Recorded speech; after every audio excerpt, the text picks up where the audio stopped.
Hey everyone, in this episode of TWiP PRO Critiques, I'm joined by my friend Mr. Troy Miller to dive through some of the most recent submissions to the TWiP PRO Photo Critique channel.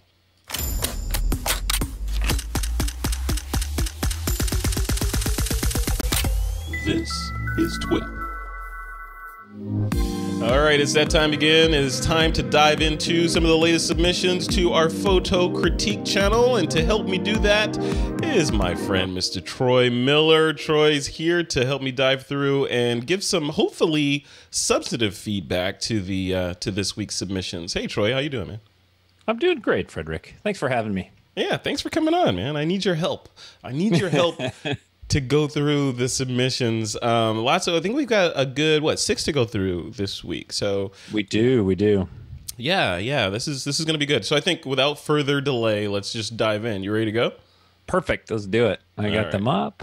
All right. Let's see. This first image is from Brian Fisher. Let's see. Let's bring that up right now. Here we go. There's Brian Fisher. Lots of bright colors in this one. I have no idea. You know, when I first looked at this, Troy, I was looking at it, I was thinking, this looks like some sort of sea creature or sea anemone or something. Is that how you pronounce that? Anemone? Sea anemone? Yeah. That's what I thought it was. And you look close, and it's just a flower showing its things. Yeah. What do you think of this one? Well, I dig the colors. I dig the abstractness of it. And I think it's really cool that you look at it and you have no idea what it is. I think that's actually appealing to this. The one thing that I would say is it looks like it's lit with a flash straight on. No matter what you're photographing, the quality of light, the direction of light is really important. So in a case like this, maybe move the flash, pull it off your camera, use that wireless TTL and put it off to the side, maybe backlit, edge light, those type of things. An LED panel would do that. I use lume cubes for those kind of things. Those things are killer. Those little tiny ones, yeah. Yeah. And that will give you some more dimension in this subject. But the way the image is sitting right now, if you want to go in and edit it, I would definitely burn down the lower right-hand corner, bring our attention into the anemone part. The yellow, the tentacles. I'm not a botanist. I don't know what you call those, and I'm sure I'll mispronounce them anyway. And so, just clean up those outside edges just to bring attention to the center. Yeah, I agree with that one. This one, when I was looking at it, I hit the same thing was, this looks like it was lit with flash. The bottom right corner could have been knocked down a little bit. But when I was looking at this, I was thinking this probably for just like if I was going to display this in my house, I don't think it would stand alone by itself.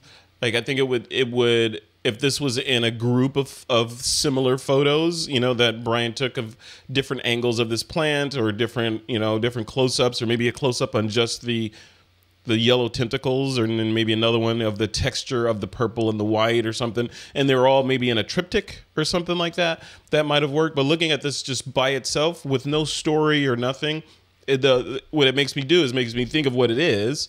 What is it? Is it an underwater sea creature, or is this a plant or whatever? But it doesn't make me want to like print it large and hang it. I don't know. Did you get that? No, that's a great suggestion, because I could see this being one of the triptychs, and then you pull back and you show a little bit more, and then you pull back and you maybe show the whole plant, as it were, or maybe just like a series of abstracts, like you said. I think that's a fantastic idea. This would work really well in that. Yeah, because then it gives it a reason and a purpose. It's like, oh, okay, he's showing a different angle. What is this thing? Yeah, it's cool. I dig the colors. Brian has certainly accomplished the hold factor with this image, that you wanted to look at it a little bit more and like, I don't know what that is. Like you look to your buddy like, hey, what is that thing? And that's kind of cool. It's what you want in your art. Yeah, and I dig that Brian's diving into this macro stuff. He's like, macro's in his blood now. I think he may have. Don Komarechka may have gotten to him somehow because he's into it. I love macro stuff, and again, I'll just sort of reiterate that. Think of if you go look at like the traditional portrait lighting styles for people, that same techniques can be used in macro. Creating dimension, your main, your fill, your backlight, your edge light, put a light underneath and illuminate through the leaves or the flower petals. I mean, just really think about the quality of light. Yeah. Yep. Love it. Cool. Good shot. Thanks, Brian, for submitting that. The next one up is from Craig Stampley. Let's bring this guy up. And looks like he named this in TWiP Pro, and I didn't put the name in here. But it is a woman and a dog. Let me bring it up here. There we go. What do you think of this shot? Did you find the title? No, yeah. Well, let me find it real quick. So photo critique. Oh, another critique came in. This one is titled Amy and Polly. Amy and Polly. Mm-hmm. I don't know which one's which, but I'm guessing. But I'm gonna guess. I'm gonna guess Polly. No, I'm not even gonna guess. No. I was going to guess, but I'm not going to guess because, you got a 50-50 chance of upsetting somebody. Of offending the puppy. Yeah. Exactly. Right. I love where this is going, and I really like the style of this. I think it's really cool.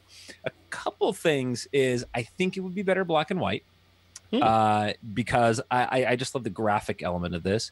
We do have a little too much room on the right hand side, so I would say let's crop out maybe to that first cushion, and then the gal, her face is in shadow. The puppy's blocking her face a little bit, so I'm really kind of struggling with that. I like the feet in the foreground. I like the casualness. I dig all that, and I think that maybe convert it to black and white, little edgy. Dodge on her face a little bit, kind of bring that back up. I think you'd have a really nice graphic element there, and I think it would be cool. The spots on the dog are going to pop, in that black and white. Yeah. Oh yeah, you're right. You're absolutely right. Yeah. No, I agree. This is a. I guess this would go in a. If you were judging this for IEPPV, would this be a portrait? Would it be in the portrait category, or what category would it fit into? This would probably be portrait, because it's predominantly a person and it fits that category. In a portrait category, it would be assumed that you had full control over lighting, posing, clothing, everything. So the little things, even like the fingers above the dog's head, just behind the dog's left ear, that would be something that you would be able to control in a portrait situation. Yeah. So, I like it. I agree with what you said. Yeah, I dig it. The only thing that draws my attention in is, he shot this with a wide angle lens, I'm guessing, and he's really close because you can see her toes that are closer to the cameras are out of focus, and then everything behind, I guess maybe from the knee backwards are in focus, but that wide angle lens distorts, right? So it's distorting her shins and making them appear much larger proportionately than her head. So you look at her head's tiny compared to her feet. If that was a real person, that would not be acceptable if that was a real person like that. Yeah. But we know it's the lens optics that's distorting. So if this was a portrait, my thinking would be to use a longer focal length lens to compress and do less distortion to her legs. Unless Craig was trying to go for that. He's trying to make it look like she had really long legs, or something like that. Right. Yeah, but that'd be my only thing. I like the look at the camera, and I like in the caption he says, what did he say? I won't read the whole thing, but he said his one speed light shot through an umbrella for lighting, and amazingly a dog that stayed still for a few seconds. So I can imagine that Dalmatian is a little hyper. So yeah, or he was just firing off frames and trying to get the good one. Yeah, no, it looks good. No, animals are tough. Animals can be really tough. Yeah. Yep. Cool. Well, speaking of animals, the next animal is another puppy. This is from member Gary Kearns. Here we go. What do you think of this guy? Bringing that up. Oh, beautiful. What a beautiful dog. I love that. I'm just sort of looking at this. So in situations like this, like it's focused all the way through, nose to eyes, that's really, really nice. That's often hard to do with animals. With a moving dog, yeah. Do you do cameras like mirrorless cameras? I think most modern DSLRs do it as well, but they have, you can put them in facial detection mode. And they detect animals, right? They'll see an animal's face because they're just looking for two eyes, a nose, and a mouth, right? I have no idea. I wonder. You have pets. Try it and see if it works. I'm gonna have to try that. Yeah. Facial recognition. Are animals, treated as lower class citizens in the computer? Yeah. We've got shallow depth of field. I love that. The face is in focus all the way through. I want to see some more action in this, maybe something going on. And also I think the lighting is a bit distracting and harsh in that it's coming in from the back, but it's also striking the dog's nose, and that can be harsh. So probably more full backlight would have been better. Finding a darker background, letting the backlight come in like the fur, that's always really nice. So it's harsh when you get that bright spot right in the middle, right behind the nose. Right. Oh yeah. See, I love how you notice those details. That's crazy. That's really cool. I think about how to light everything. You know, I mean, literally, my house is dark. All the colors are dark, so I can turn the lights on and light it the way I want. That's so cool. Look at that. You know, well, we're photographers. Photographer means recorder of light, right? So yeah. When I look at this, I think I had a cat that passed away a couple of years ago, and I had a photo of her that reminded me of this one. It was my favorite photo of all time of her, because it was shallow depth of field. She was looking at the camera. It looked like she was posing intentionally. So I love these kind of shots, these kind of portraits. And this one would fit right. This would be right at home in Gary's home, framed with the rest of the family, right? Right. It's a great portrait. It works just fine for that. I love it. Very cool. Yep. And we have a pet category in our competition specifically for the pets, because they're part of the family, and you light them, and use portrait style lighting on them, everything. Yeah, and sometimes pets get treated better than their humans, right? They're always going to get fed. Humans are like, yeah, just go find something. I don't care what you want. All right. Well, cool. The next one is from, remember Kyle Nishioka? Kyle's in here. Yeah. Hey, Kyle. Nice bottle of sake. Here we go. Boom. My first critique for this is why is it full? And right? I mean, you got this bottle there, Yeah, yeah. Well, you know what he said? Hang out with Kyle.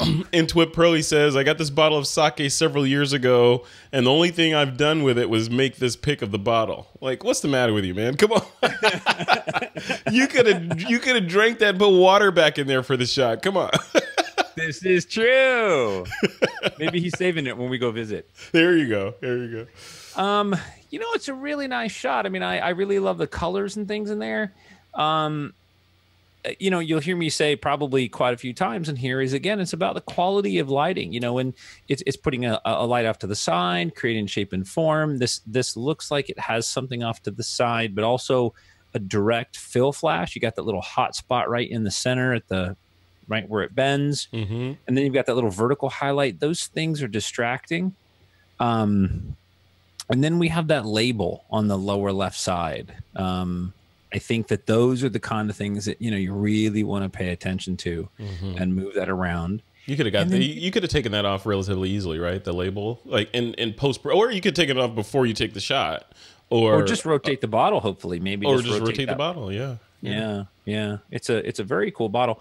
And then the other thing is too, when you're doing products, try to find a background supporting the image of the product, but not distracting. So this is sitting on a wooden table. I see the edge of the table in the back left. It's it's got that line in there. It looks to me like maybe the background was burned down in post, because if not, then you just have a lot of fall off on the right. Yeah. I think this would look really cool on a white, like a pure white background, and then maybe like a black slate slab or some volcanic rock or something. Oh yeah, which I'm sure there's a few volcanic rocks in Hawaii that Kyle could go to. Yeah. Maybe Kyle, what you do, is you take it out with you, go outside, evening light, morning light, so it's low and it's angular, bring a reflector, go out to the shore somewhere, find some dark sand or some dark lava rocks or whatever with some ocean in the background for texture color, because it kind of mimics that color, and then play with it and reshoot it. Yeah. My thoughts on this were, that the label thing got me. That was one, easily fixable.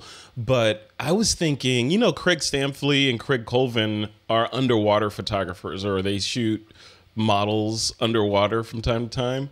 I was Right, thinking, right. wouldn't that be a cool composite to have one of those poses with like little like women or people or whatever inside the sake kind of swimming in there?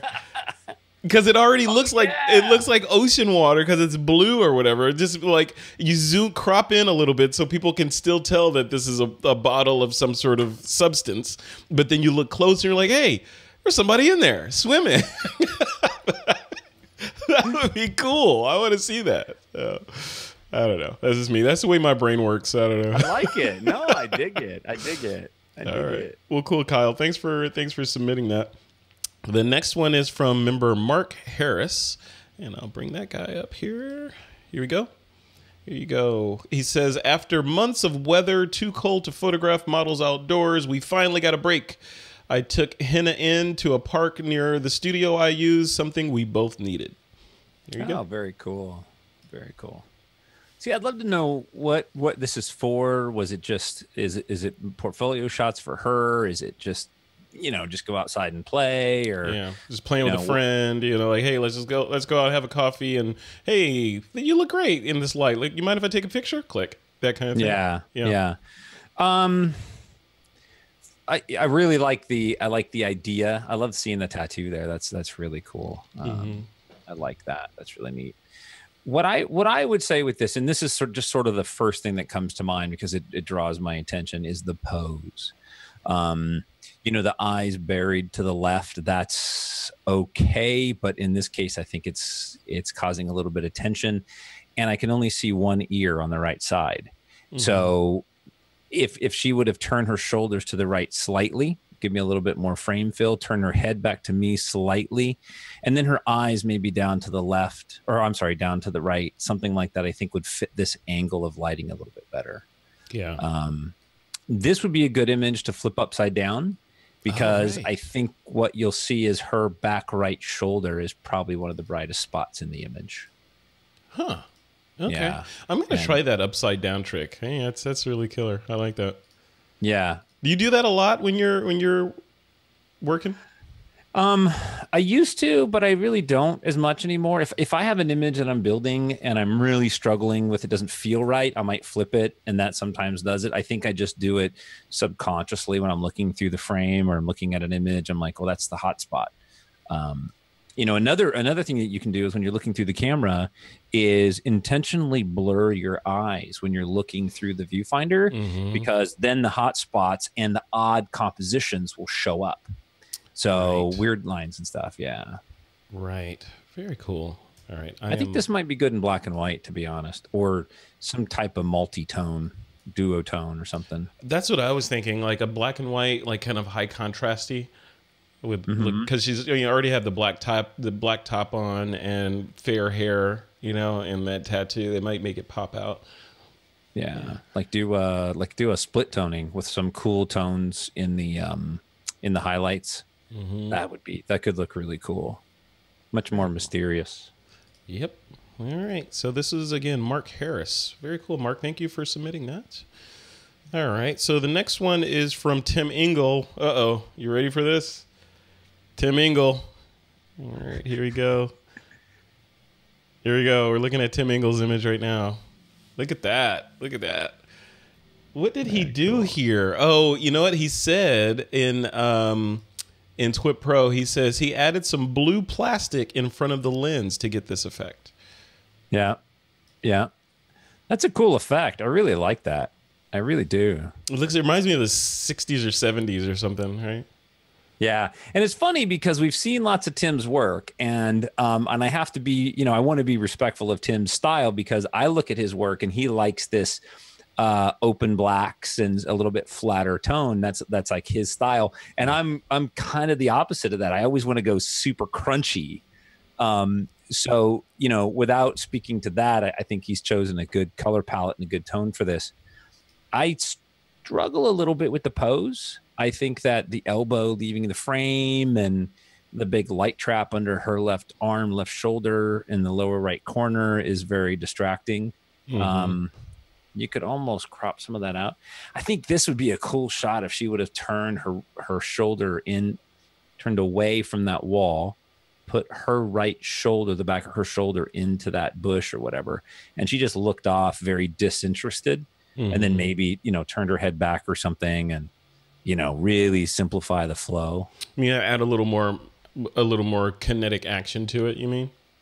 Yeah. If I really think that her whole left arm going out of frame and that triangle and everything just is what's distracting. But I like where he's going with that.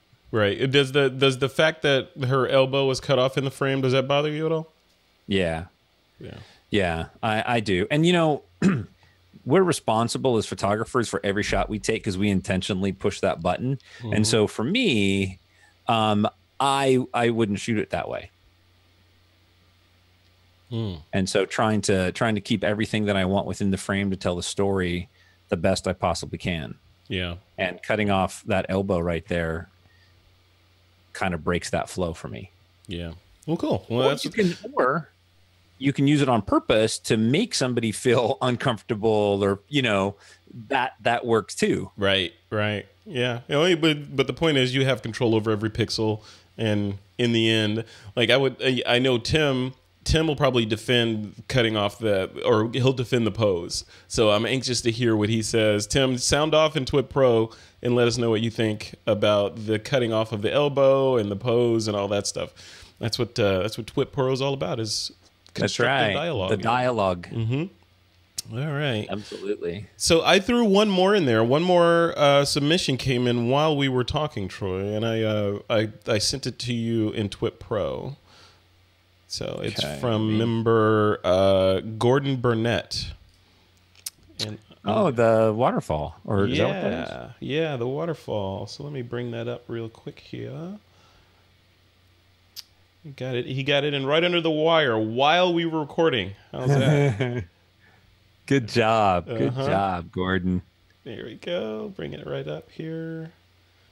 Let's go full screen. Okay. All right. Let me bring this guy up. And boom. There it is. The waterfall. What do you think of this one? I want to be there. I know what you're thinking. Oh, this would be great if there was a person just standing right under that water, bathing. Yeah. Over there on the left where there's that little dirt path just sitting there. Yeah. Throwing rocks in the water, making like the concentric circles or something. Right? I know. This is so cool. So it looks like a little bit of a longer exposure, just a tad, to get a little bit of that smoothing effect on there. I like that. So it looks like there's some light rays coming through on the bottom left side of the waterfall. I think that's really cool. For me, the highlight at the very top, I think, is distracting. This is one of those shots you flip upside down. You'll probably see that right away. But it is the hottest spot of the image. So either take that down or, maybe even crop it, like half of it off. Crop it out, yeah. Yeah. And then the foreground, I don't think the rock in the lower left and then the stick in the water, I don't think that's really adding anything to this. I would crop it off from the bottom, crop up just to get rid of that stick. And then you have maybe even just narrow it in a little bit as well. Then you're really focused on the waterfall, that dark reflection. You have fewer things to look at, yeah. And this is a shot that I look at and I think, man, if you could have been maybe a foot or 2 foot higher, shooting down into that reflecting pool that's dark, that would have really added, because the reflection would have been really cool. But just the way this one is, just crop in and focus on that waterfall a little bit. I think you'll get a lot better result out of it. Very cool. All right, nice. Yeah. I'd echo that as well. Yeah, the highlight at the top. I knew you were going to say that, so I'm getting calibrated to that. And it feels like it's a little bit, I don't know, is it me or if it's what I'm looking at on the screen? It feels like it's a little bit low contrast. Like it is a little bit. And a little slightly desaturated, just a little bit. Like I want to see those trees pop and that the shininess of the water on the rock a little bit more pronounced, so you know that okay, those are slick rocks and there's this green lush foliage, so you can almost feel like you could go into it. You could almost smell the fresh air there. This shot would have looked really cool in infrared. Oh, interesting. Just yeah. saying. Right. Yeah, that foliage and stuff. Yeah. You know about infrared? Are you familiar with that technique? A little bit. Just a little bit. Just a little bit. Been there once or twice. Yeah. Yeah. Well, cool. Well, I think that was a good shot. I think that's a good shot. This was a good batch this time. We've been getting good batches every time. I say that every time. Yeah, I say that every time. So yeah, thanks to all you TWiP Pro members for submitting, and yeah, it's time to get some more in there for next week. I think I'll send out a note on TWiP Pro. We're gonna do something, and I think Troy and I were talking before we started recording around the concept of throwing out a theme for you guys to shoot on, and then we'll take a look at how closely you adhered to that theme, and basically what your interpretation of it was. So keep an eye out in TWiP Pro in the photo critique channel for instructions before. I'll probably put the instructions out within the next day or so. So yeah, that'd be fun. Yeah, awesome. Well, cool, man. I'll do it too. Yeah, I'll do it too. Yeah. I'll pick something that's easy for me, like like photos of stuffed animal ducks or something.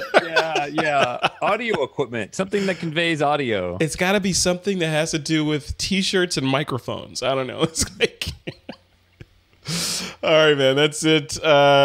Cool. You're at spicyjello.com if people want to check out some of the cool stuff that you're working on. Yep. Site is being tuned up as we speak, probably. So. All right. Cool. Well, have people should go there and bang on it and give you constructive criticism, just like we're doing here, right? They should. Yeah, they should. I need it. I'm working on it. It's not my forte. All right. Cool, man. All right. Thanks a lot, Troy. Appreciate it. All right. Thanks, buddy. Take care. See you next time.